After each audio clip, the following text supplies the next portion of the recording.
The war against the British was now in its fourth year, and Washington's army had long been neglected by a weak, almost bankrupt Congress. Soldiers were not paid for long periods of time, and continental currency was nearly worthless. Food for the men was scarce. Their clothing was a disgrace. As the army moved off the battlefield to establish their winter encampment, another struggle lay ahead. The worst winter in colonial times, perhaps the worst in all recorded history, would soon be upon them. The words are spoken by Edward Herman, but they come from this man. Well, I'm very sorry to hear it because I'm a promoter of New Jersey. John Cunningham's 50th book, The Uncertain Revolution, has been made into a documentary by New Jersey Public Television. At age 94, John remains a man on a mission. That's not fair. There has been little or no interest in our history in this town for many years. And I'm talking about centuries. Jockey Hollow was under siege. Winter had become the enemy. Judy Kendall taught New Jersey history to generations of kids using John's textbooks. She was a fan long before she became his friend.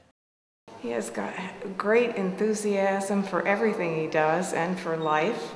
He is interested in everything around him, from sports to theater to history.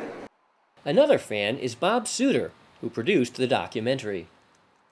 Well, I could say to John's horror that when I was in 4th grade, I had one of his workbooks. This is New Jersey, and that's where I learned about the 21 counties, and that's where I learned a lot about the state. At first, the producer found John's long resume a bit daunting.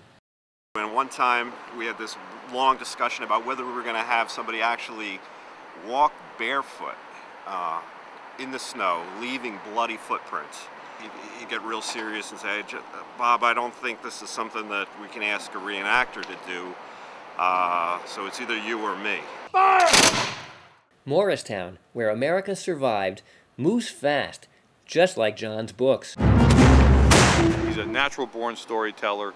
It comes out in how he speaks, and how he writes is not much different than having a conversation with him.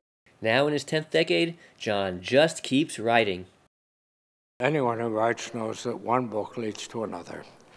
And the books pile up in my head, and I'm well enough to be able to get most of them out. What's his secret? Get out of bed every morning with a laugh if you can.